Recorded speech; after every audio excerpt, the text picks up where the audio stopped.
Hey everybody, got a hell of an email scraping system we'll be building alongside you today. We're going to take the same approach that most people use to get emails, and then we're going to pour gasoline on it with something that I call search intent. If you guys want to see me put together a system that can routinely deliver reply rates of 15% or more on your cold email campaign, then this is the video for you. Stay tuned and let's get into it. All right, I'm going to show you guys me building this system out in a second, but just before I do, you should know that I haven't actually built this yet.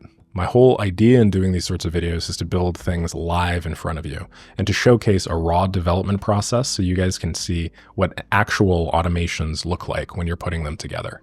I think a lot of people on YouTube will just show you the finished product, and the finished product can be really sexy, but I prefer to give you guys a realistic take on how this sort of thing works. I prefer to narrate my thoughts at every step. And realistically, if I were an engineer trying to learn how to design a car or a building, and you just showed me a picture of said car or building and said, okay, great, now you know everything you need to rebuild it, right? Odds are you wouldn't really have any idea where to start. So the purpose of these videos is to give you that place to start. So with that out of the way, let's actually get into some of the scoping that I've done for the system. Essentially, the way that this is going to work, and I'm going to be calling this a search intent campaign. Maybe somebody else already coined this. This is blowing up right now in the cold email space. But essentially, the way that this search intent campaign is going to work is we're going to scrape people looking to hire for a role, okay? And that's really sort of what all this relies on. We're going to scrape people looking to hire for a role. Then, when we find that job post, we're going to email them with an offer that solves the needs that they're hiring for, but does it without having them hire us. And we're going to do it cheaper, better, and faster than the thing that they're hiring for. So for instance, you could do this for basically anything. We're going to do this for sales, but let's say somebody's hiring a business development representative. And the whole idea behind hiring a business development representative is to develop the business, right? It's to reach out to people and make connections and, increase their lead volume and stuff like that. Well, what if we could solve that exact same problem just without actually putting a human being inside of their business? What if we could build, let's say, cold email systems to get the same outcome, and then we offer it for maybe half or maybe a third of the price that they would have had to pay had they actually hired a real person? This is sort of the whole crux of how this system works. You can apply this to anything. You can apply this to people looking for operations, fractional automations, accounting, bookkeeping, some SaaS product thing, like anything under the sun, you can take the same approach to do really well with. And this is just absolutely obliterating it in cold email right now. So I'm going to pour some gasoline on the fire. Typically, the systems or the cold email campaigns that sell the best are ones that sell some level of growth, because selling revenue is just inherently attractive B2B.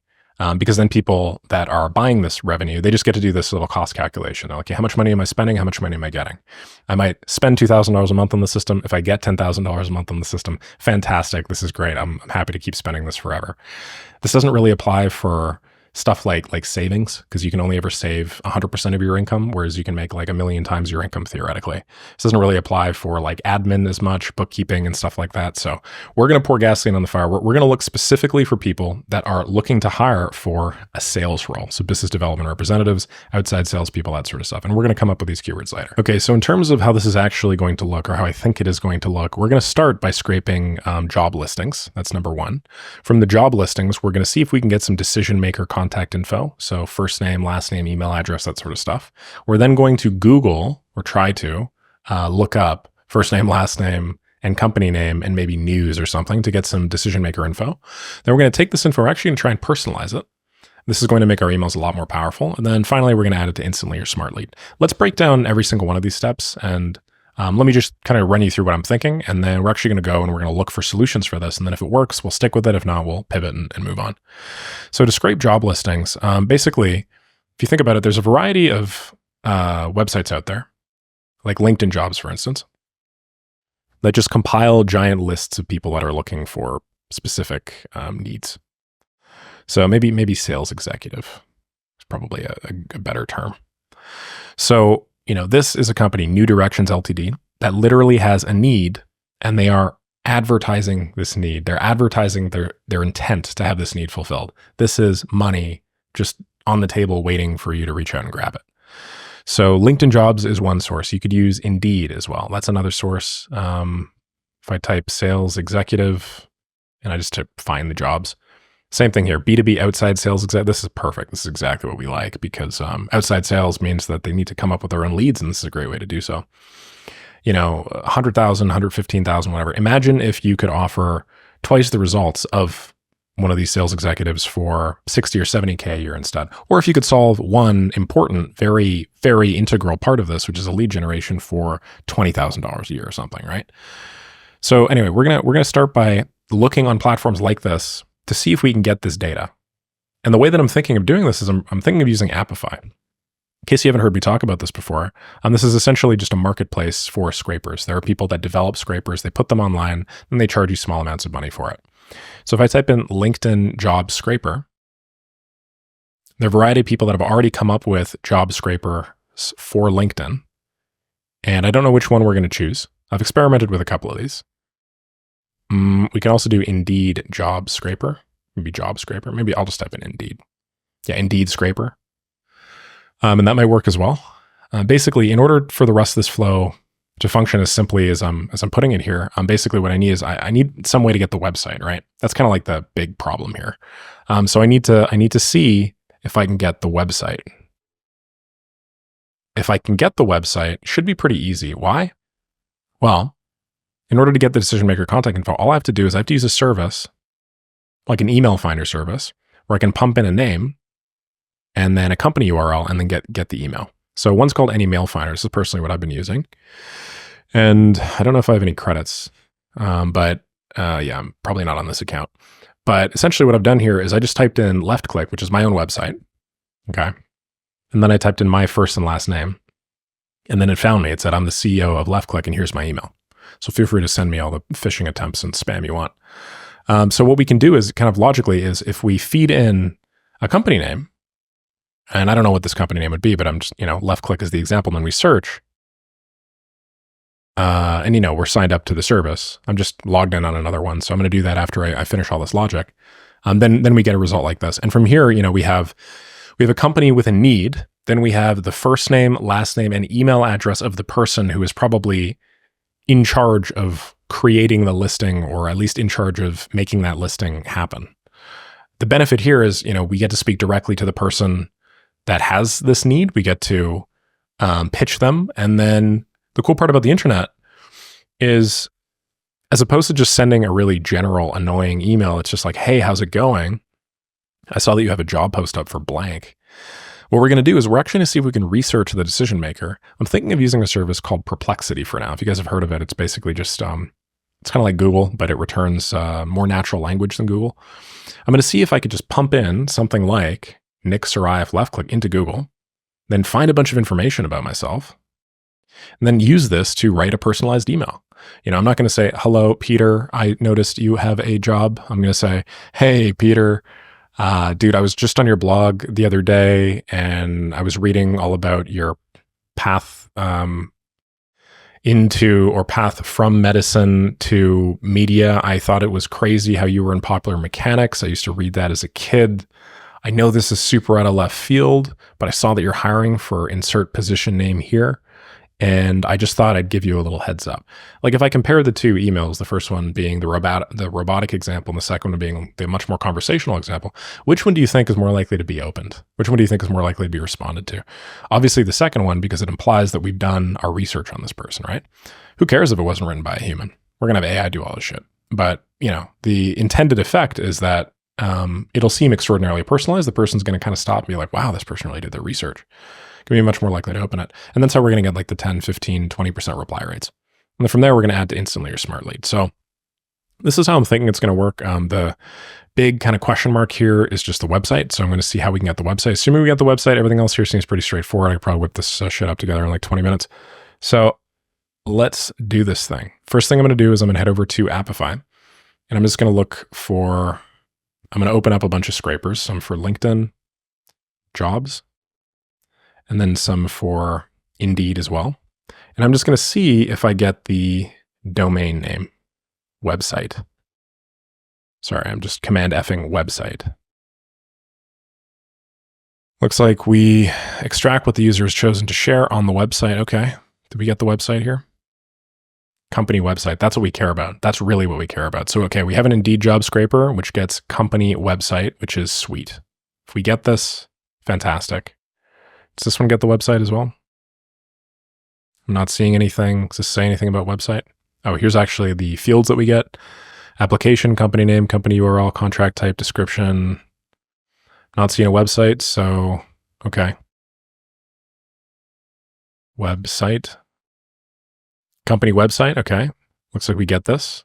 Beautiful. Website. Company website here, okay. That looks pretty solid. Website. No, website. Okay, this one's under maintenance. Okay, this one's under maintenance. Cool. So the one I like the most so far is this one. Pay per result, just because it's really cheap. It's a $1 per 1,000 results. I do want to make sure we do get a website, though. If we get the website, fantastic. If we don't get the website, it's going to be a little bit tougher. But I'm going to try this one first, LinkedIn jobs. So we're going to go over here, and let me just look at the interface. $1 per 1,000 results. LinkedIn job search URLs. Okay, yeah, fair enough. So we need to go to LinkedIn with an incognito window, search with required filters. And once you're done, copy the full URL from the address bar and paste here. So I'm just going to copy this now. I haven't used this before, so hold on. That's definitely not the thing that I want. I want to copy the link address. And then I want to type in sales. That's weird. I really can't use this at all.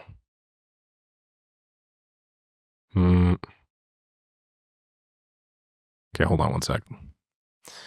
Okay, anyway, I think can I do this one more time here? Yes, I can. Not entirely sure how to do this. Let me try here. I imagine it probably has to do with a cookie. Okay, so I'm just going to go sales, and then we're going to do, I don't know, let's just do United States, screw it. And then this is current job ID. I'm just going to close this. GeoID, keywords, and then origin, job search page button, refresh true. I'm just going to delete all this. This to me is probably, this list looks like the actual URL. Okay, cool. So I don't know if this is going to work, but screw it. We'll pump it in anyway. I'm just screwing around with the URL to get something that's kind of like this. It does look kind of like this. So, okay, I'm gonna do that. And then I'll say number of jobs needed 100. Maybe we'll do 50 for now. Screw it. And then I'll click save and start. And while this is running, what I'm going to do is I'm going to go into make, and I'm just going to set up my watcher. And then I'm going to see if I can get the data from the scrape. So I'm going to go to create a new scenario. And then I'm going to go over here and I'll type in Appify. Now, in order for this to work, you do need to do your connection to Appify. So you're going to need to go add, you're going to have to go to this URL right over here, grab an API key, paste it in. I already have an API key and I've already done my connection, so I don't have to worry about it. Then what we want to do is, you see where it says dataset ID? If I go back to my run, we're going to grab information from this. Oh, hold on, we have an error. You can't use this actor for scraping less than 100 records because it's not efficient. All right, well, kind of wish you guys had told me about this before. Okay, we'll do 150, screw it. Anyway, after this, what you do is you go to, see where it says storage? Every time there's a new run on Appify, you get a dataset ID. So we just copy this dataset ID. And then all we do is we go back to our make scenario and we just paste the dataset ID in here. And basically what this get dataset items is going to do is this is just going to get the data out of Appify and into make for us. Or rather, we can just query the data in make, which is great. And then we can get, however many records that come out. So I'm just going to save this. And why don't I call this search intent scraping system? And then why don't I add a bunch of money emojis, because that's sort of the vibe and the energy here. And then if I go back to output, you'll see this is already starting to fill up, which is quite nice. I'm liking this. This is fast. It's fast, easy. And we're actually getting the real website probably like half the time, which is insane. So we get everything we need. So I'm going to go back over here and I'm actually just going to run this now because I know that this already has some data in it. It's sort of like a queue. It gets filled up pretty quick. Okay, sweet. So we have a bunch of bundles in here. 1, 2, 3, 4, 5. Whoa, all the way up to 19. Fantastic. This is already looking extraordinarily fruitful. The thing that I'm interested in is this company website. Now, unfortunately, it looks like some of these are recruiters. So I don't think this is going to work if we reach out to recruiters. So I'm not going to try. We're looking like some of these websites, the ones that don't have websites, probably just say careers.linkedin. That's an actual company for sure, but it's pretty freaking big. Same thing, careers.linkedin, Lamborghini, Newport Beach. That would probably work. It's probably Etihad. No, it's way too big. Ferretti search, yeah, that'd probably work. Celtics, okay. So, I mean, some of these are really Celtics. These are really, really big. So I don't actually know if I could just run a search and say United States and have this work, to be honest. Maybe it will. Who knows? I mean, granted, let me run this one more time. Let's see how many results we get. Okay, we got 63, and it's still running. So, you know what? Why don't we try filtering this data down first? What I'm going to do is I want to filter this into an array, and I want the resulting array to only include jobs with websites that I like, websites that aren't really, really big. Smaller sort. I mean, I just typed in sales, right? So I'm sort of shooting myself in the foot here, but smaller sorts of positions. And then from there, I think I can kind of work with it, and I'll see. So I'm just going to run a test here. I'm just going to pull out an array aggregator. What the aggregator is going to do is, you see how this outputs a bunch of different bundles? Well, every time you output more than one bundle in make, you're basically forcing every subsequent module in the scenario to run that many times. So this would cause my scenario to run 63 times. What you can do is you can aggregate this, sort of squash it, turn it into an array. And then once it's an array, you no longer have to deal with that. And between the thing that does the multiple bundle output and then the aggregator, you can actually just filter. So what I want is, I want the URL not to contain LinkedIn, and was it just LinkedIn? Was it just LinkedIn? Might have just been LinkedIn. Yeah, careers.linkedin.com. So I don't want it to contain this at all. That's about it. And then let me see, are there any other fields that I can use that I could use to track the size of this business?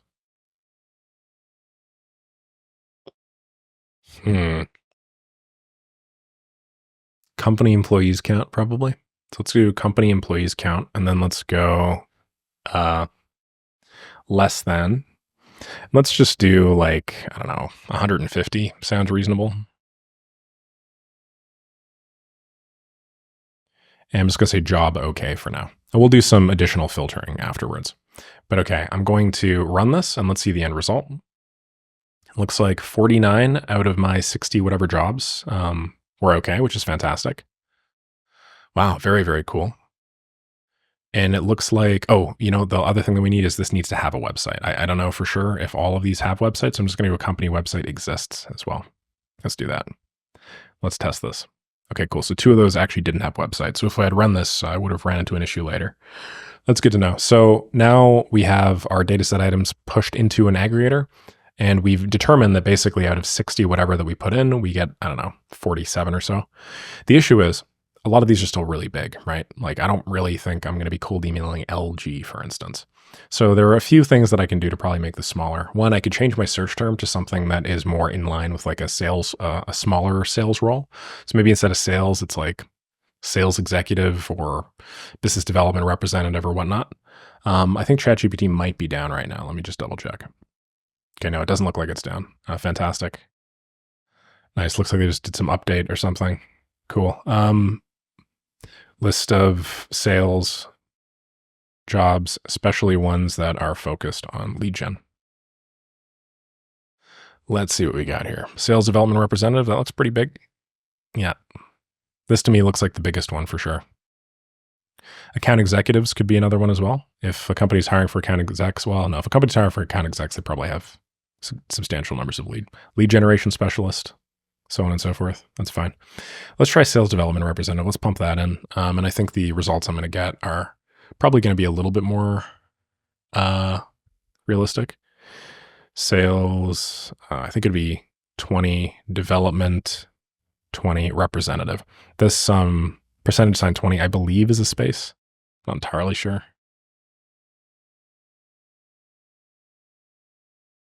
Yeah, okay, cool. Thanks, ChatGPT. So I'm just going to rerun this, and I'm not going to like wait until this finishes because I want to, still move ahead with the development. I don't want to have to wait. The good news is it assigns a new default dataset ID every single time that the run happens. So we still have access to our data. We can still sort of run our math on it. The next thing I want to do is I want to add a ChatGPT filter really quickly. And I want to do this at the very beginning. The reason why is I just want to ensure that the jobs that are coming in are jobs that are within the specifications and the confines that I'm looking for. So for instance, if I go here, like sales director, that's a little too big for me. Head of global sales, a little too big for me. Senior sales director, a little too big for me. So obviously setting a job title of sales development representative is going to fix a lot of this, but I still want there to be like some sort of AI filter. We'll do a really fast AI filter that just checks the title of the job to make sure this is the sort of job that we're okay with. So I'm just going to rename this and I'll say filter job title. Maybe we'll also do a little bit of the description. So let me just say filter job. Okay, great. So from the model, I'm just going to pick something fast. GPT-4 Mini. It's really fast, and it's going to be pretty cheap as well. Then messages, the way that I do my prompting is I start with a system prompt. And I say something like, you are a helpful, intelligent filtering assistant. So a job filtering assistant. And then I'll always add a user prompt first where I give it the instructions. We are filtering for small to mid-sized sales development executive roles. Let's say we are a recruitment company. Filtering for, okay, your task is to take as input a job title and the first few words of its description and determine whether or not it is relevant to us. Rules. Allow jobs that are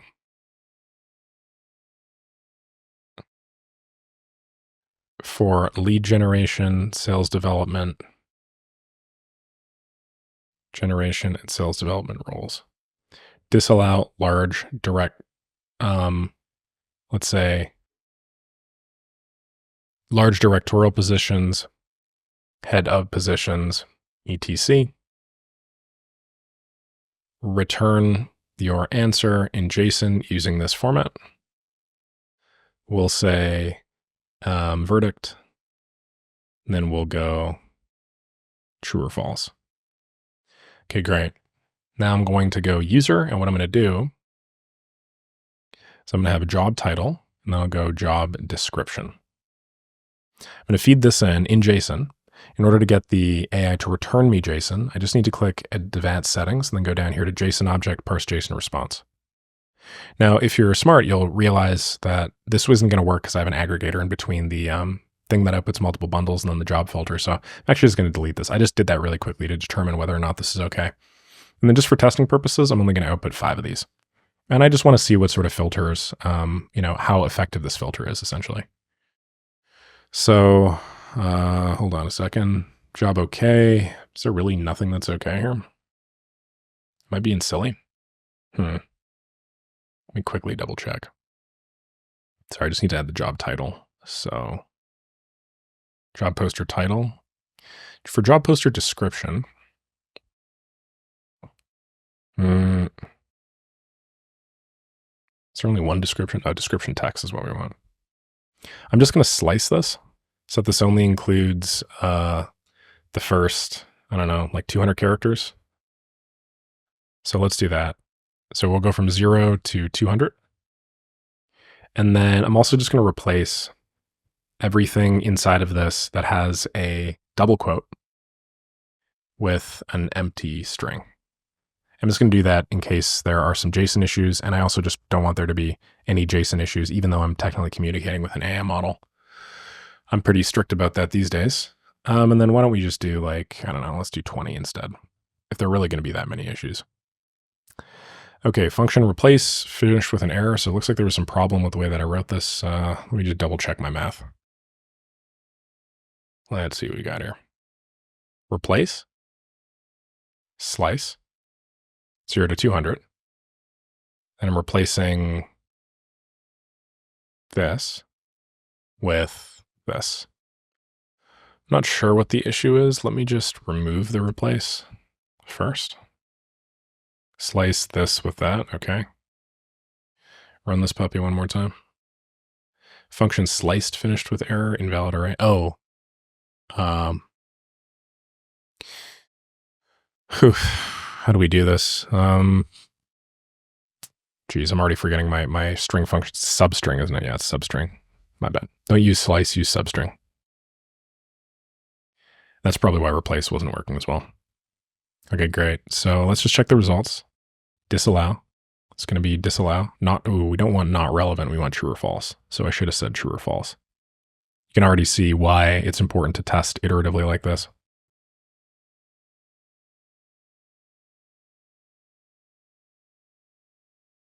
Let's do true or false, just these two. Let's rerun this. And you see it's actually outputting this very quickly, which I like. So false, good. That's the format that I want. False, good. That's the format that I want. False, good. That's the format that I want. False, good. That's the format that I want. False. Okay, so they're all false. Was this okay? Would I have done the same thing? Project manager? Oh, okay, yeah, probably. All right, sweet. So I think this is probably reasonable. What I'm going to do is I'm just going to jump all the way back up to our LinkedIn job scraper, and then I'm going to go to storage and then feed in the new default dataset ID.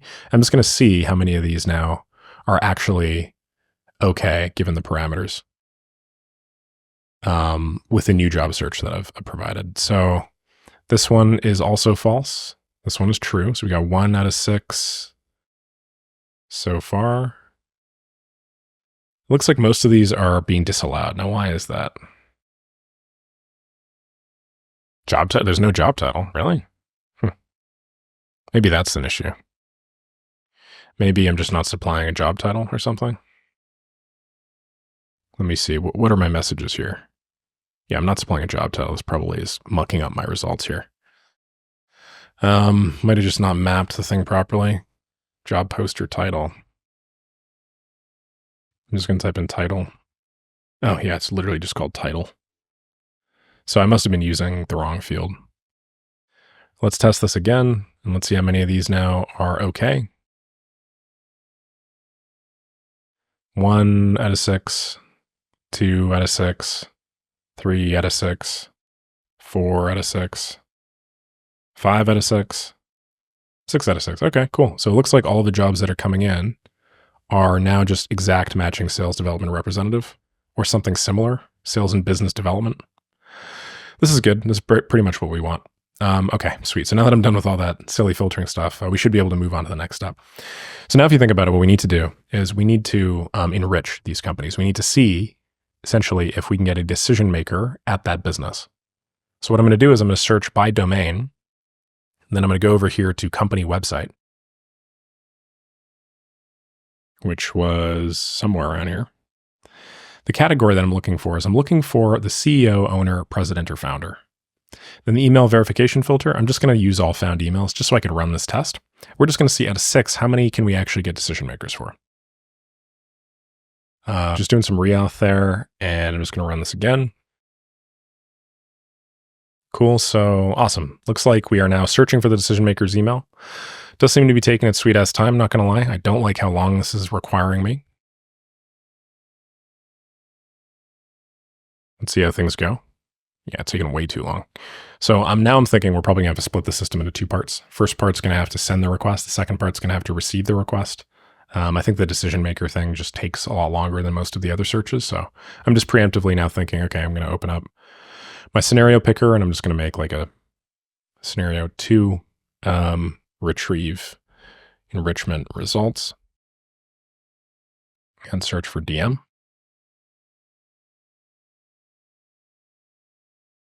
Operation 1 says we actually received the email of the co-founder and CEO. Nice. Operation 2 says we also did. Oh, sorry, my bad. This is the, oh no, this is Operation 2. Huh. Looks like they have multiple job posts. I don't like this. You know, if you think about it, what are we just going to run the same search every single time? So yeah, we need a way now to store these and then only check. Yeah, look, we got another one from Tremendous. I mean, honestly, this actually looks pretty sweet. Like we've gotten most of these emails. Crazy. But anyway, I don't like how 3 of them were for this one guy, Nicholas at Tremendous, as handsome as Nicholas probably is. So now I'm thinking I need a way to store these in some sheet and then check to see whether or not the person exists, the company exists in the sheet. If the company does exist in the sheet, then I don't go and do the verification because that would just waste me a bunch of credits that I don't really need, right? So what I should probably do is I'm going to get the dataset items. I'm going to check to see if the job's okay. If the job is okay, I'm then going to search my sheet, my database. If it is not in my database, I'll add it to the database and then I'll run the rest of this. If it is in my database, I'll stop right there. That sounds pretty good to me. So what do we need to do? Well, we need to make a database. So let's go to sheets.google, and I'm just going to go over here to an email address that I know is automatically connected to this. Create a new one. We'll call this search intent scraper database. I'm then going to go back to my make scenario, of which there are many. Then I'll click add, and then I'll go Google Sheets, not Google Plus. That is dead. We'll go Google Sheets. Then I'm going to do two things. First, I'm going to search the rows. It looks like I'm going to have to move where the filter is, unfortunately. Then after, we're also going to add a row. So the way that the search rows filter is going to work is I'm going to pump in the spreadsheet ID for now. You know what else I have to do? I actually have to like add a bunch of headers to the spreadsheet. Check it out. I mean, it's totally empty right now. So what I should probably do is I should just dump all the data in. So all of this. Quick little hack to do so is you just grab all of these and then you feed it into ChatGPT and you say, make a list of CSV headers based on the key names in this JSON. And it's going to give me a big list. I'm just going to say comma separate them. The value here is I'm just going to paste this now into here. I'm just going to remove these. And then I'm going to go to data and then split text to columns. Awesome. So now I have all the headers, which is cool. And because I am a slut for enter, I'm going to make this enter. And then I'm going to do green. I like green. We're in a green mood today. Great. And now we have our database basically. So let's go over here and then I'm going to search rows of sheet 1. Table does contain headers. And then, I don't know, let's just return 1. And let's just test this out. I just want to see this connect right. Requested entity was not found. Why? Is this not the spreadsheet ID that I'm using? Oh, yeah, it's not actually. I'm just doing this because it's a little bit faster for me. Now it's going to grab the sheet names. So I can go sheet 1. Then I'm going to run this and we receive only the header, which is fine. And then what we want is we want to filter. We want to see whether company name is equal to company name. If it is, then we can just not run this puppy.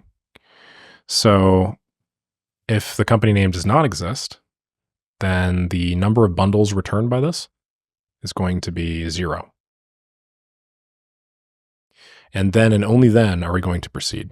Makes sense, right? We are grabbing all of the elements in this sheet, all of the rows in our database that have a company name equal to that company name. And then we're only proceeding if that operation returned nothing. So assuming that it does return nothing, our next step is going to be to add this information into the sheet. So I'm just going to type in search intent scraping database. I'll go sheet 1. And then we're going to just dump all of the data that's coming in. So ID, tracking ID, ref ID, link, title, company name, blah, blah, blah, blah, blah, blah, blah. Just dumping as much of this as humanly possible. Company address is just going to be street address, locality, New York, postal code, and then the US. Website's going to be this, slogan, employees count. There might be one issue here, and that's one of these is an array. Benefits. I think benefits is going to kind of be. So I'm just going to join benefits with this and then a space. And then is there anything else? Salary info? Yeah, salary info. I don't know what salary info is going to look like, but I'm just going to join this with the comma space as well. Fine, it looks good. And then after, assuming the job is okay. No, sorry, we should actually do this at the very beginning. So I'm just going to remake my filter now. Company website. Careers LinkedIn does not contain. I'm just going to do the same thing. Company website and company employees count is less than 150. And then company, what was that other filter I did? Company employees count, company website exists, right? There we go. Okay. And then we can delete this filter because now this is meaningless. And now we have like an operation optimized flow, I think. So only if it's new are we going to continue. Then after we receive the email, we should also update this in our database since we are now using a database. So I'm going to update a row, go back over here. And then I'm just going to go through the rigmarole of selecting the spreadsheet again. I got to say this part right here where I actually just wait for it to find the element, that is the most time intensive part of this entire process. The row number here is what's going to allow us to do the update. And then the only thing that we're going to want to update, like we're actually going to have to update some new fields, aren't we? Yeah, we're going to have to update some new fields if you think about it. Why? Because we need to store stuff. So I'm actually going to add some additional fields to the right. It's 1, 2, 3. Let's do for 5. Let's do we get the full name from an email finder when we run this? Sorry. Run this, leftclick.ai. Let's run this on my own data and just see. They should really cache their results. There's no need to like redo the whole search if they've already had it done through their website. So I think we both know. I'm just curious if we get the first name and the last name. If we get the first name and the last name, we should create a column called first name and then another column called last name and then an email. If we get just the first name or something, then it's not as relevant. Okay, result was person full name. Yeah, so it's going to be the full name. So why don't we go person full name and then email and then job title. And then LinkedIn URL, I don't know, like I might as well. LinkedIn URL if we find it. And if you think about it, the last thing we need to do is we need to store the personalization variable that we're going to be creating. That'd be useful as well. Yeah. Okay, sweet. So now that we have all of these fields, I'm just going to go back to our Google Sheets update a row. And I'm just going to refresh all the things here. And I'm just going to add all this information. So full name, if the full name is found, we'll stick it here. Email, stick it here. Job title, stick it here. LinkedIn URL, stick it here. Nice. Looks good. We're only going to proceed if email exists. Beautiful. We now have a self-regulating system that should not get the same person twice.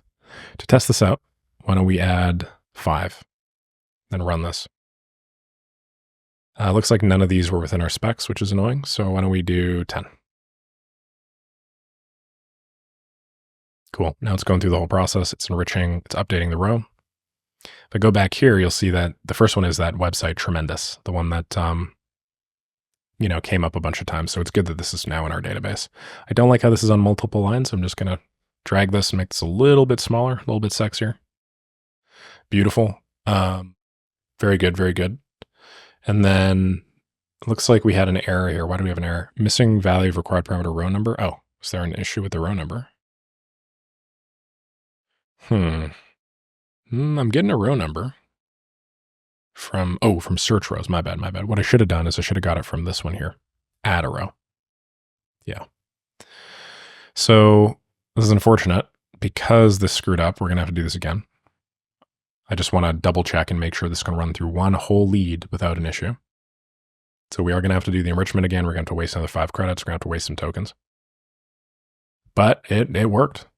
As we see here, we now have this database system that is going through the updating, and then it's populating this when it finds it. Very cool, very cool.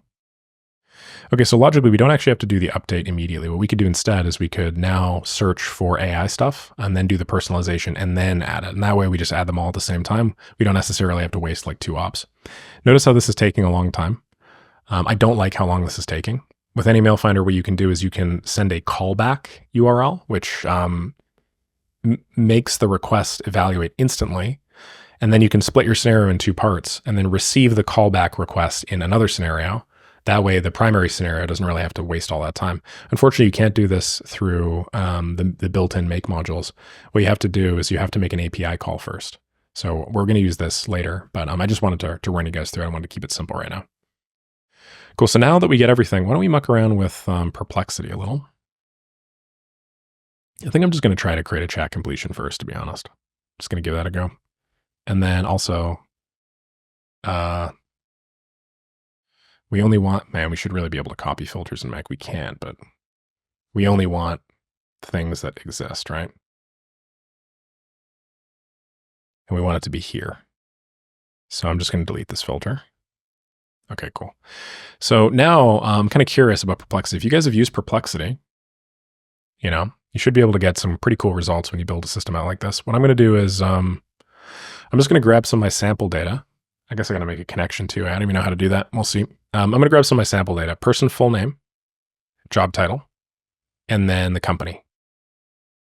And then I'm just going to do a couple of searches. So Nicholas Baum,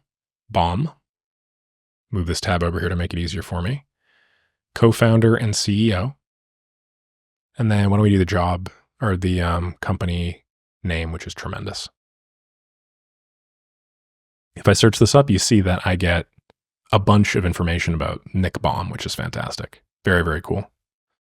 Now, why don't we take the same search query and pump it into Perplexity instead, and now say Nicholas Baum, co-founder and CEO, Tremendous.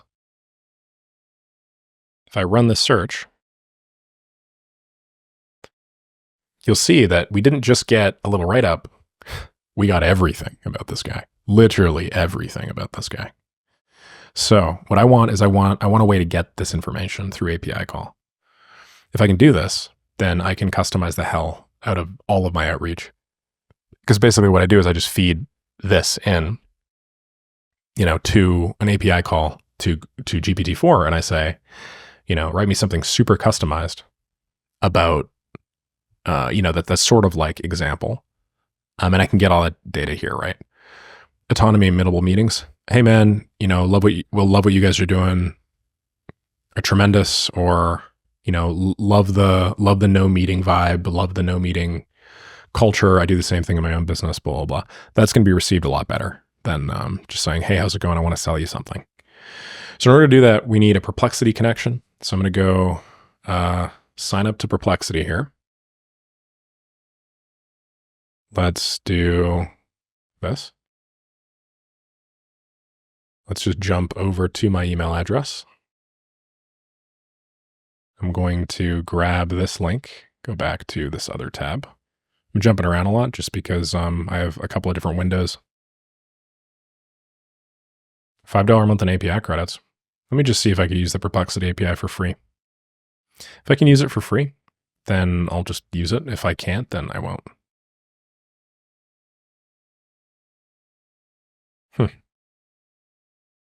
Perplexity bug, eh? Fascinating. Interesting. Okay. Well, I'm just going to try signing up for free. And then if this doesn't work, I will sign up for paid. Okay, cool. Let's skip. And then there has to be a way to get the API key. So I usually just go here. Nice API. Set up, connect a credit card, start using the API. Awesome. I don't mind doing that. Okay, great. I'm now just going to buy $3 worth of credits. Boy, do these AI model things take forever. Okay, so please add credits to generate one. So $3 pending. That's annoying. Would you just add the credits, please? I would like to utilize your API to do terrible things to people. Nice. Generate API key. Got an API key now. And I will go back to my flow, pump that in. Let me just remember what email this was, because if I don't, I lose track. And it looks like there's a bunch of these different models. Which one do I want? Small or large? I don't know. Let's try with small. I'm just going to type in the same thing that I typed in to get this search. Sorry, was it this one? I just wanted to get back to this one. So Nicholas Baum, co-founder and CEO, Tremendous. I'm just going to go back here, feed this in. Role will be user. I think that this is probably fine. We're just going to run this and see if we can get similar levels of data.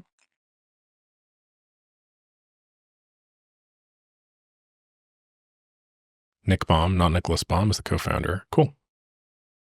Nice. There's a fair amount of data. Very, very cool. Very cool. Cool, cool, cool. So now we'll do research DM. I wonder if I wonder if I typed in weird quirks and then I ran this. Would there be a list of weird quirks? Let's see. Yeah, no. I'm not going to do that. That'll just kind of muck up the model, confuse it. Okay, we're going to research the decision maker. And then what I'm going to do now is I'm going to feed the output of this research module. And I'm going to make that the input of a GPT-4 icebreaker generator.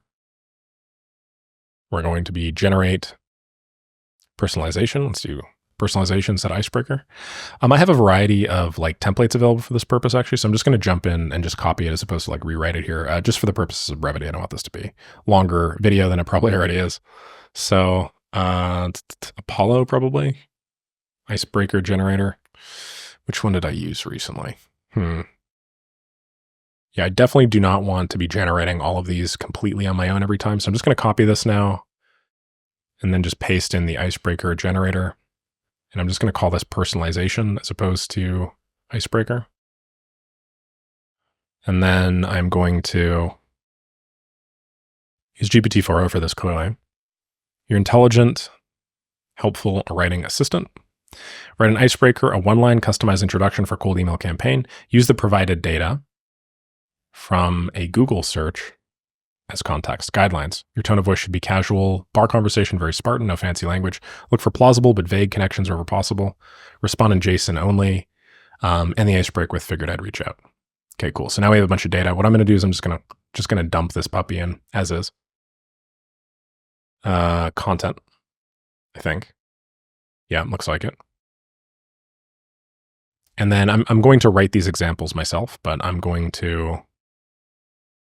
I might use a couple of these actually examples that I've written, but anyway, I just want to see what it does on real data first. So I put it as a JSON object. Respond in JSON only. Use this format. Personalization. And the personalization with figure out I reach out. Okay, actually, let's use the term icebreaker. As cool as personalization is, I don't think it's as clear to the AI model as icebreaker. So I'm using this because I saw this somewhere on one of the cold email platforms. They changed the variable from icebreaker to personalization, and I don't know why. These AI models, they understand things when they're phrased specific ways better than others. So I'm just going to call this an icebreaker, and I'll keep calling this.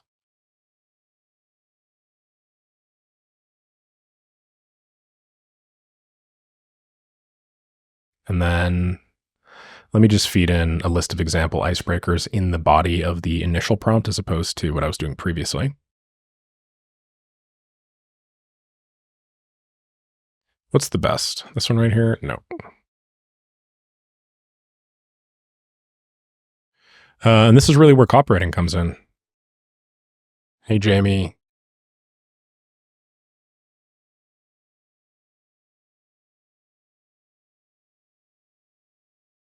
Love that you guys care about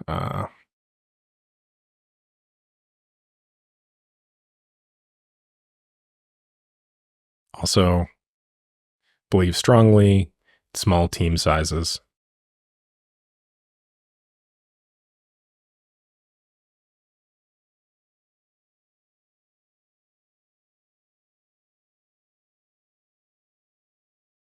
Deeply respect the mission, also believe strongly in small team sizes and minimizing meetings. What you talk about on your pod, small team sizes and minimizing meetings. Cool. So if it's like a podcast, then should be fine. And then we're using new line here because we don't want to output any, we want to output formatting, I guess is what I'm trying to say. That looks good to me. Let's now just run it through on some actual data and let's see what sorts of examples we get. Okay, for the thing, why don't we just do context? Let me just replace any new line with an space instead, just in case. We'll also cut down the token size. And after this icebreaker is generated, why don't we actually just also add the icebreaker? I think it'll be called result.icebreaker. We'll actually add this to the personalization variable here. And I'm actually just going to jump into the sheet and change this from personalization to icebreaker.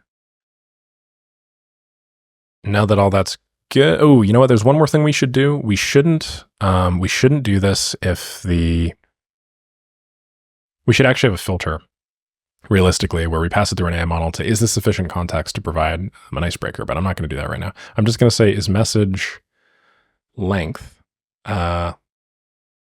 is length of choices message greater than 150, I think. Why? Because what if I type in some person that doesn't exist? Let's go to Perplexity. And let's say, instead of Nicholas Baum, let's say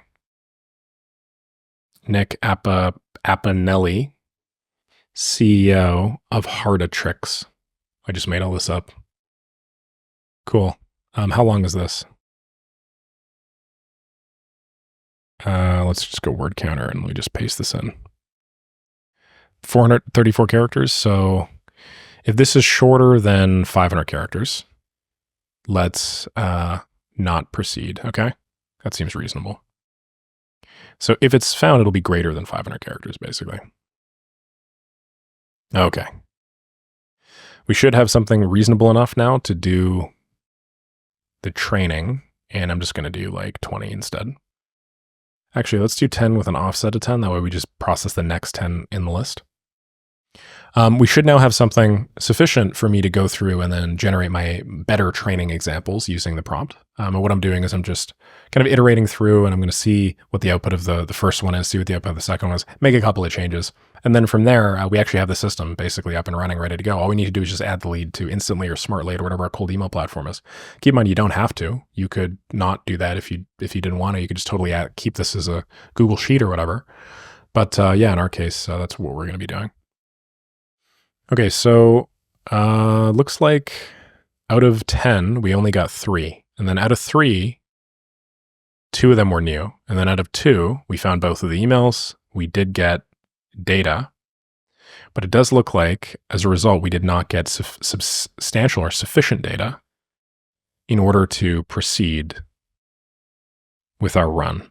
Now, why was that? Length of choices is not greater than 500? Really? That seems kind of weird to me. Isn't it? Let's double check. So I'm just going to copy this. Then I'm going to paste this into my word count tool. It does seem bigger than 500. Maybe I'm not understanding how this is done.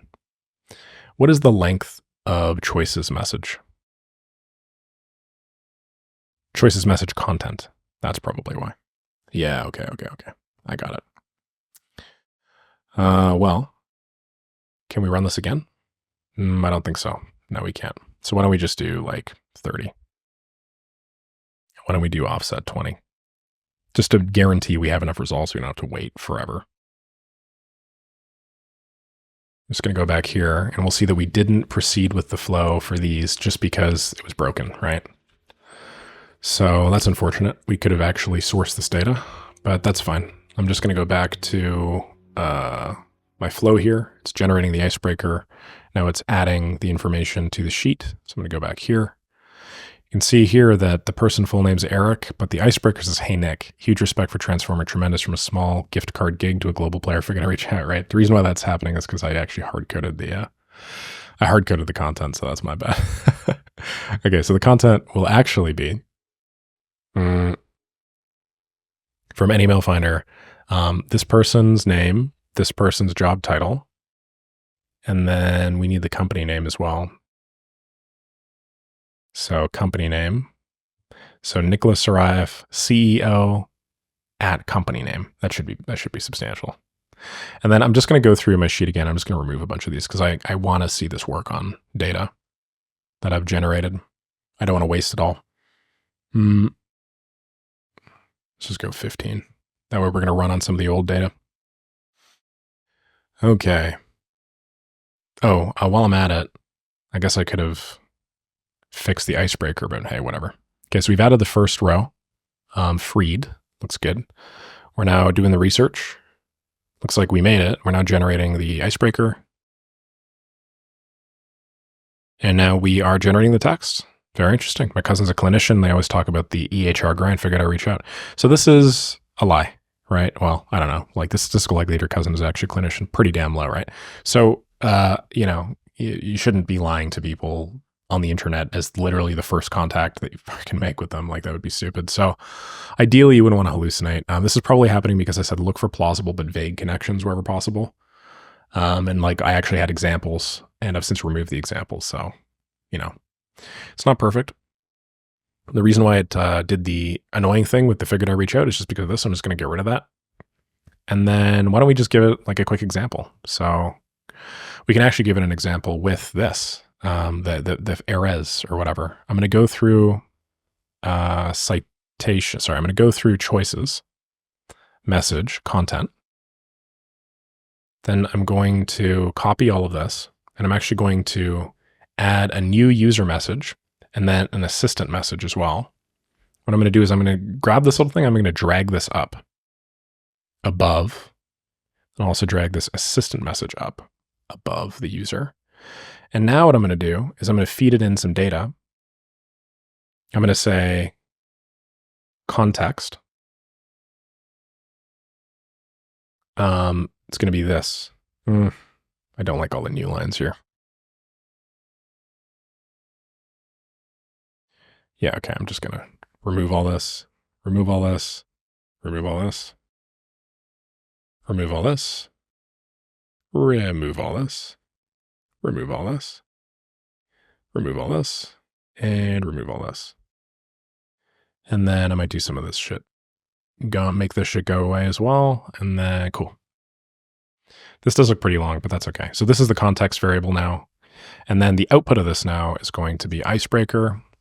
And then what was the actual output of this run? It's this right here, right? So let's use this as a beginning example. And then instead of giving it a fake thing, let me actually read through their mission and let's see if we got anything cool. Co-founder, CEO, Freed, yeah. Healthcare professionals, key points. Witnessing his wife, a clinician, struggle. Wow, that's really interesting. My girlfriend's going into, she's going to become a clinician pretty quick. And she complains all the time about administrative tasks. Okay, so thereby reducing burnout, improving the quality of care. The company sees significant growth, reaching 10 million in AR in its first year and serving over 10,000 clinicians. I'd like to see information about this person. So love the mission behind.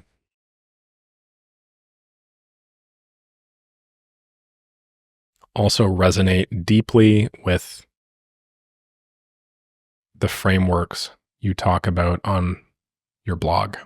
There you go. This is all you need. You just need something that lightly references things that they would know that you may or may not.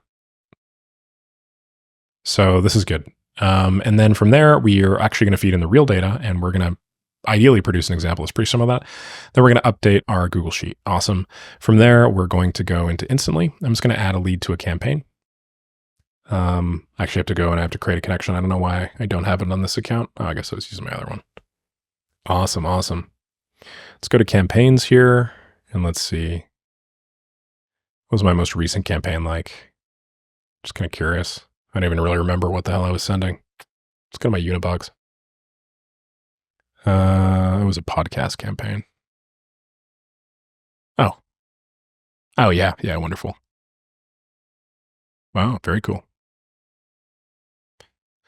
Cool. Anyway, I just ran a podcast campaign to try and get myself out on various platforms, and it looks like it worked reasonably well. I didn't even check. So let's just do test campaign. And then what I want to do now is I want to get my API key. So I'm going to go back here to settings, integrations, API, copy API key. I'm going to go back to make and I'll say, paste that in. We're not going to add a lead to my campaign. It's going to be test campaign. Lead email is going to be this email right here. First name, we're going to split the full name based off of a space. And we are going to get the first result. Last name, we're going to do the same thing for the second result. The company name, we are going to have through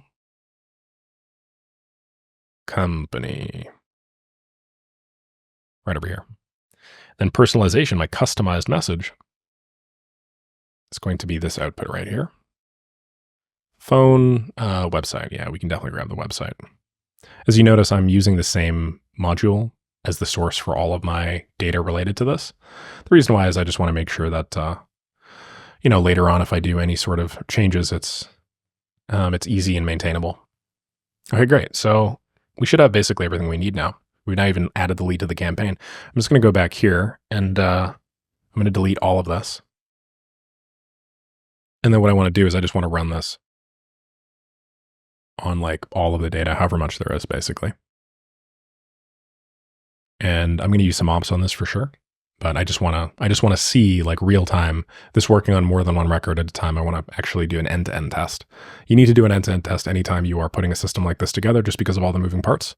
And it also illustrates some edge cases that you might not have really considered.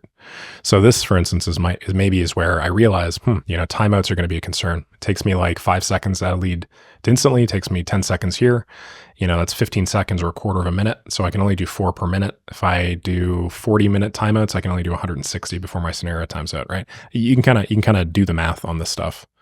While this is operating, why don't I go over to instantly and then go to that test campaign that I just created. And then why don't I just create a quick little sequence? And then what I'm going to start with is this personalization. And I'm just going to say, I know this is out of left field. Saw you were hiring for a sales dev rep. I work with, let's just do workflow loop. Now let's do left click.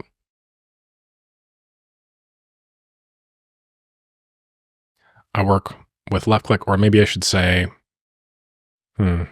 obviously this is going to depend on the specifics of your audience, the specifics of your offer. So don't take this all and feel free to copy and paste this as a starting point, but like modify this over time. But anyway, we'll have good personalization. I know this is out of left field. Saw you were hiring for sales, saw you were hiring for sales dev.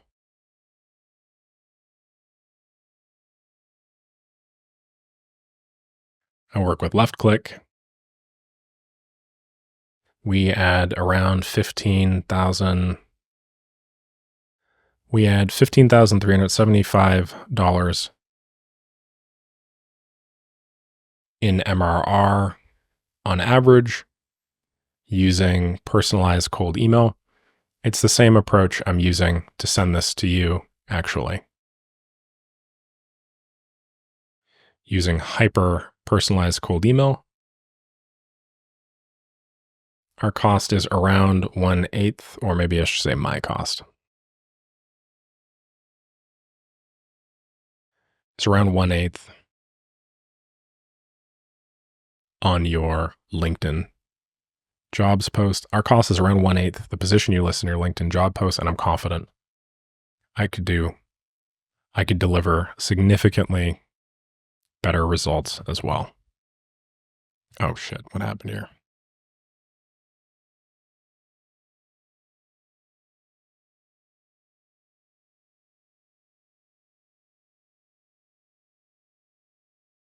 Last month I booked, do I have any case studies in last month? No, but I'm just going to pretend that I did. So last month I booked 27 meetings for a very similar company, 27 sales meetings for a very similar company.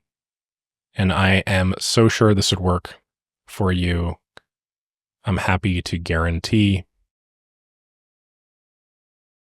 the same result, or you don't pay a cent. Would there be interest? If so, I can get on. So let me know. I can chat with you as early as this afternoon or tomorrow before 2 p.m. your time. I don't know when their time is. Just shout back.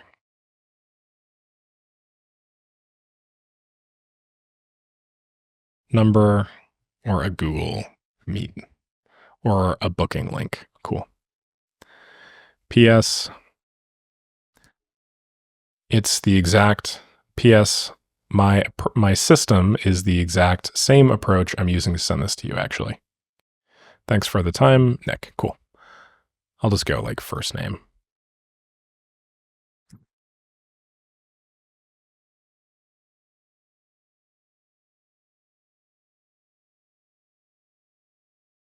Been using this approach to email you right now. Actually using this, I'm even using this approach to email you right now. Cool. Let's save this for now. Do we have any leads? I don't like this. This doesn't look very good. Big fan of Tremendous, and I'm curious, how did you make the jump from gift cards to global payouts? Yeah. That don't look very good, man. Let's see what other leads we have. Impressive how you turn Rage hats in a 50K month gig by 16. Seems like near reach was inevitable. Admire transfer physical products, digital experience, right up alley with all things tech and innovation. Yeah, we clearly need to change the quality of these icebreakers a little bit. I'm not the sort of person that would just leave it here. This would not work super well, especially with those damn exclamation points, man. So I'm gonna add some rules. No exclamation points. Don't be overly excited.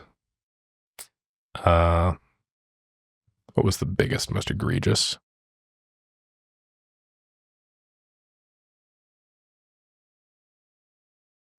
Let's just, what was my example?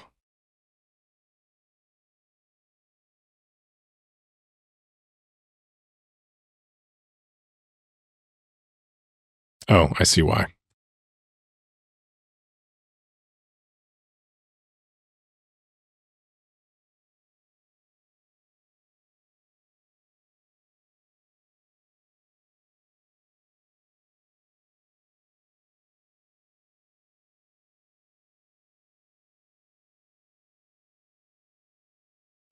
Okay, will probably be a little bit better. It's not going to be perfect. Impressive, big fan, admire. I like big fan, actually. Big fan's fine. No questions. No exclamation points, no questions. Don't be overly excited. And now that I said love twice, I think it'll probably just stick with love. We're going to decrease the temperature a little bit. I find that this makes it a little less super unnecessarily excited. And why don't we do one more thing?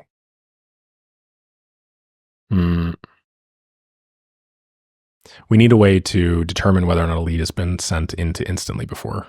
So I should actually unlink this, put this after, add a new column all the way on the right, and then say added to campaign ? And then what I'll do is I'm actually going to add a line here in added to campaign. And then I will just say, assuming that instantly was correct, then true. That way I know that this has now been added to my instantly campaign and I'm not going off of leads that haven't. And in order for me to add this to instantly, I need to just make sure that this has yet to actually technically what we should be doing actually is we should do two calls. We should do one at the beginning. This is annoying, right? Because now we're spending double the ops. But technically we should go added to campaign and then only after it's added to instantly should we go true. So I'm just going to do this for completeness sake and because I'm happy spending the extra op to make this easy on me and to know that the system basically is just always going to work. If added to campaign, which I'm going to pull here, right? For what is it? AF. If AF here is not equal to true, only if it's not equal to true, are we going to continue? Not in campaign is equal to true, so not equal to true. Whereas if it's true, then we won't. Okay, cool. Let me just make some names, add to DB. I'll say update added to campaign column. That looks pretty good. And then, yeah, I think that should be good. Let's just delete the rest of this for now. And then, actually, why don't we just delete these rows entirely? Cool. Then let's go back to our system and just do the same thing again. I have a feeling that this is the money shot. And yeah, the system is just going to be just about done. I'll just show you one more thing that you can do. Make this even cleaner. Nice, that API call was much faster. It's probably because it was already uploaded. Nice, so this is like the perfect icebreaker, by the way. Impressed by how X happened this reminds me of Y. Very, very cool, very cool. Just because I don't like the formatting, I'm just going to jump in here, and I have a feeling this is probably good now. I'm just going to adjust this like so, and then we have added to campaign true. Why was this not added to campaign, this very first one? Seems kind of weird. We started with 5. We only found 4. Okay, I see. We didn't add that one because we couldn't find the email. But it seems odd that we couldn't find the email because we found the email so many other times, which makes me think that this is like non-deterministic. Like sometimes you don't actually find the email. Okay, cool. So anyway, we obviously have some pretty nice. We actually have some pretty good. We have some pretty good case studies here. If I go over to, sorry, we have some pretty good campaigns here. If I go back to instantly now, and if I refresh this, let's see our leads. Nice. If I go to the sequences here and then I preview, right, sorry. This first lead here was the old one, so let's just get rid of that one. I go here now and I preview. I don't like this, so I'm just going to change my campaign. So it's like this.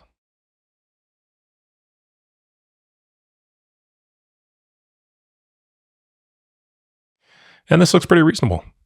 Yeah, I think this is the killer line. I'm even using this approach to email you right now. Cool. I'm going to leave it at that. If you wanted to solve the time issue, okay? And you definitely should consider solving the time issue. Right now, the scenario is going to take quite a while to finish. If you want to solve the time issue, what you need to do is instead of this any email finder, search for decision maker's email, you got to make an API call instead. Okay. So search for DM email. It said that you got to make an API call. And what I mean by make an API call, I'm just going to add this to the very end of this to show you guys, is we need to go to the email finder API. We need to call the exact same endpoint. Search for an email. I think this one here, or decision maker. Finding all emails at a company. I don't want all emails at a company. I want the decision maker. I don't remember exactly how to do this. Decision maker, here we go. Okay, so search for a decision maker email based on company and category. So what we need to do is I'm just going to click try it out. No, I'm going to cancel this. I'm going to copy. Ooh, that's really annoying. Oh, okay. I can copy it. Okay, cool. I can copy it. So I'm going to copy this string here. Then I'm going to go back to our scenario and I'm just going to paste this in. This is called the exact same endpoint. Then I'm just going to do the same call. And the way that this call needs to happen, it looks like, is we need to feed in, this needs to be a post request. So post. So I'm going to go to get post. And then we have to feed in a domain with a decision maker category. So decision maker category, we're going to go down to body. And then I'm going to feed in, sorry, let me try it out.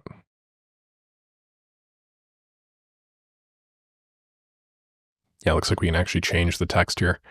I'm just going to paste this in. Company name will be the same company name that I was using for this. Sorry, it's not going to be company name. It's going to be domain. My bad.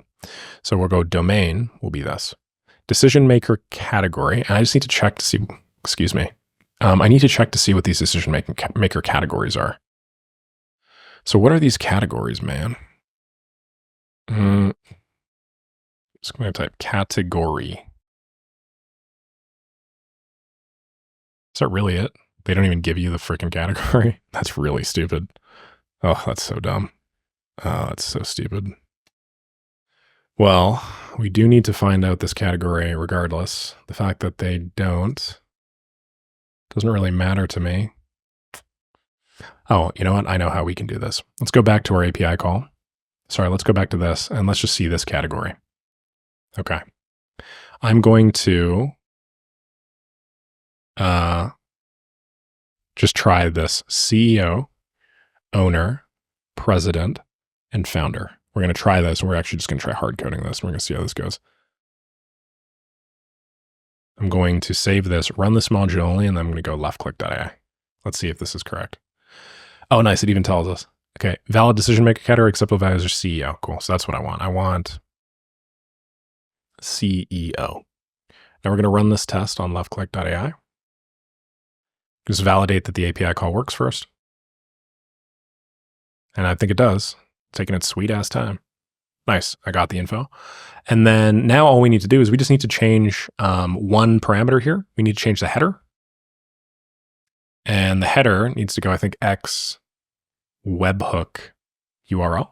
And what I'm going to do is I'm just going to send the result of this request over to a service that I designate. So this is one that I have right over here. So I'm going to, this is just a webhook service that essentially allows you to create a webhook and then send things to that webhook and then just see it in your browser as opposed to have to go through the whole rigmarole of make.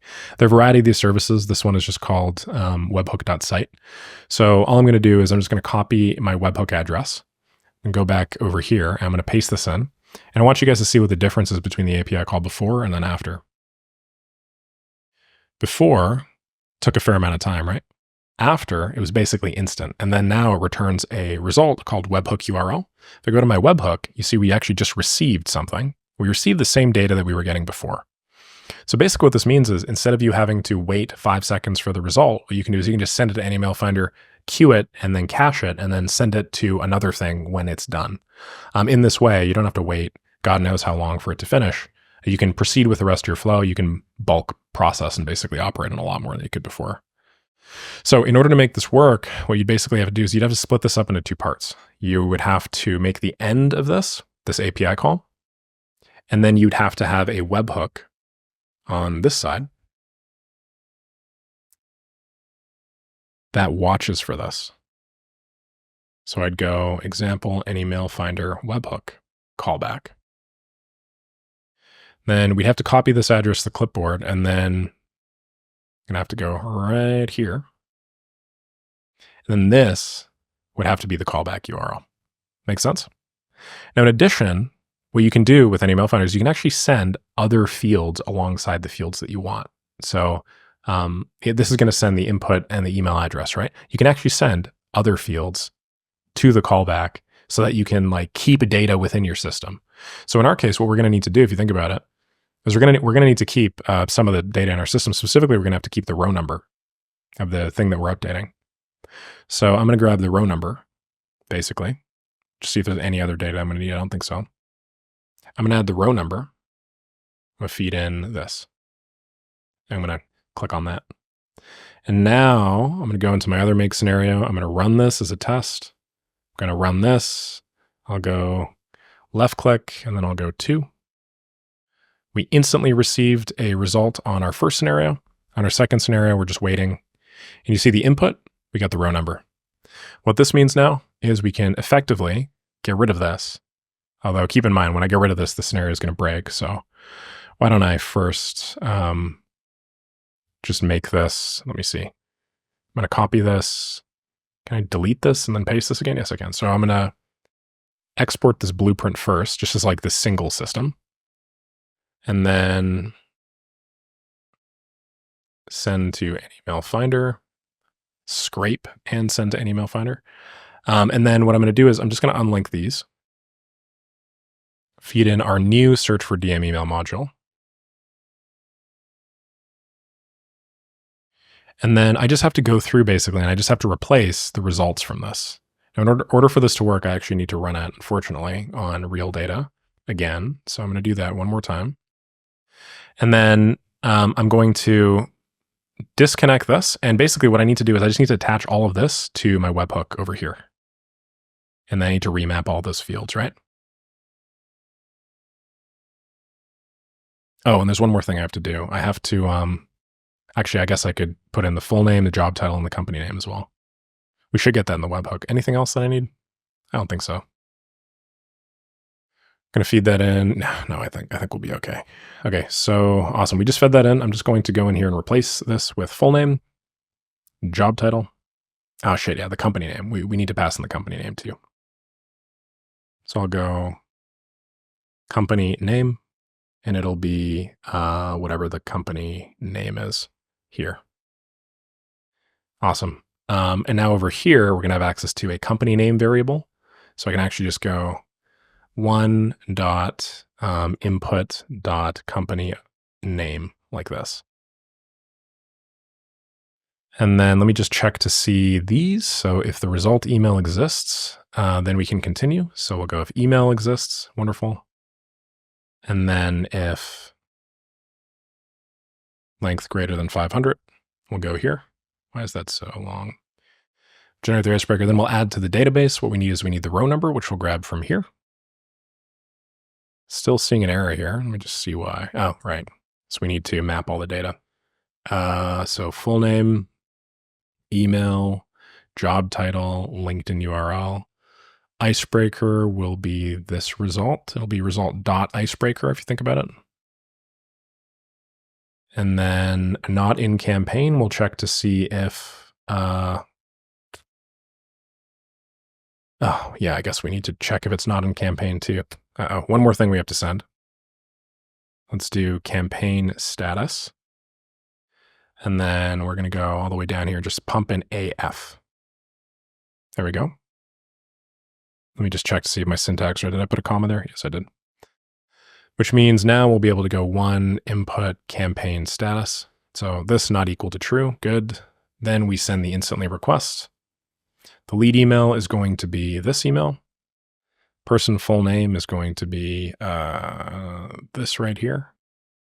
Just going to copy this and then paste this in here. Company name is going to be, didn't we just get the company name a second ago? Yeah, we did. So I can actually just copy that from here. Feed that in there. This is going to be 3 result icebreaker. Then the website is just going to be this domain. So we are going to have to switch that up, and then added to campaign column is going to be easy. We're just going to go grab the row number, and then all the way down here, it's going to say true. Cool. Whew. So I now understand that that was kind of annoying to do this level of administrative work essentially at the very end. But if you wanted the system to be scalable like I do, then you basically need this. Cool. So let's actually run this one final time before we, oh, actually there's one more thing I'm going to do. Why don't I actually hook this up to a watch actor runs module instead of a get jobs module? This way, this is going to be a dynamic. I'm just going to move a dataset ID, and I'll add default dataset ID here instead. That way, we can create a webhook, LinkedIn job scraper completed. And then I'm just going to go over here and then select LinkedIn job scraper. I think it's pay per result, right? Shit, which one was this?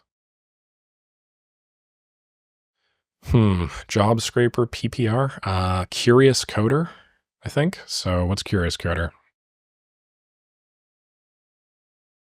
I think it's this one. We're going to cross our fingers. All right, cool. So now what's going to happen is I'm going to go over here and I'm going to run 100 jobs. Save and start. I'm then going to go to my database, and then why don't I keep in the tremendous one just so we could see how this works on data that is mixed and blended. It has some entries that we know and then some entries that we don't.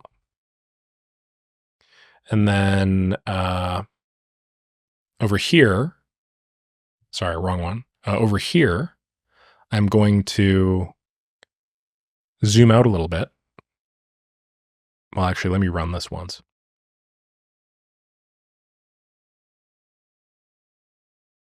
Yeah, let me just run this once.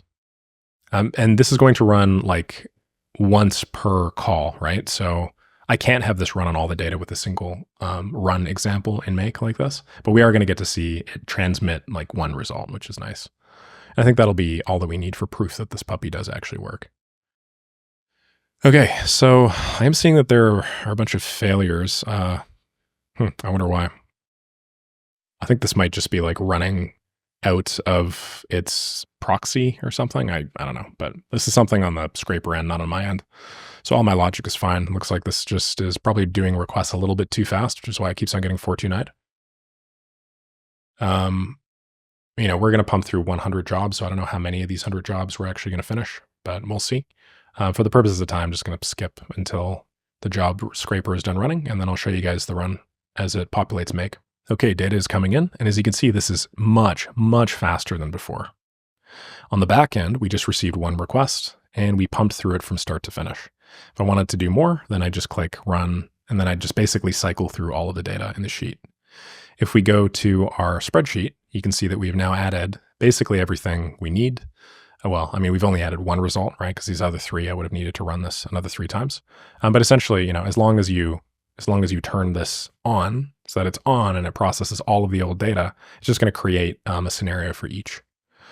And yeah, we have the person full name, email, job title, whatever. And then most importantly, we have a really cool email icebreaker. And then if we go over to instantly, you'll see that we also have all of their information inside of this cold email platform. If we had started this campaign, then these would have automatically been queued up and they would have been sending. Cool. So I know this is quite the long video, but I had a lot of fun putting this together, and I'm glad that we managed to make the Perplexity API work for us. We also managed to make the AnyMail Finder API work for us. And I think you guys got to see what an actual development process looks like when you don't know for sure how all of these things are going to connect together. You just sort of have a rough idea. I found in practice that rough idea, that is your single highest ROI skill as somebody that's an automation developer or an automation engineer. As long as you can zoom out a little bit and say, well, if we can do this, then we should be able to do this. And then if we can do that, we should be able to do that. You're basically golden. The actual implementation of it a lot of the time is less of a question of knowing how to interact with every piece of technology or every API, and more just, do I know where I can find this information? Because I will use this information, but only when I actually need it. If you guys have questions or comments on this, feel free to leave them down below. I also take most of my requests now from my audience, so I'd really appreciate it if you had a system idea that you wanted me to do, then also leave it below. And if it's a good one that I haven't done before, I'll absolutely add it to my queue. Thanks so much for the time. Looking forward to the next one. Cheers.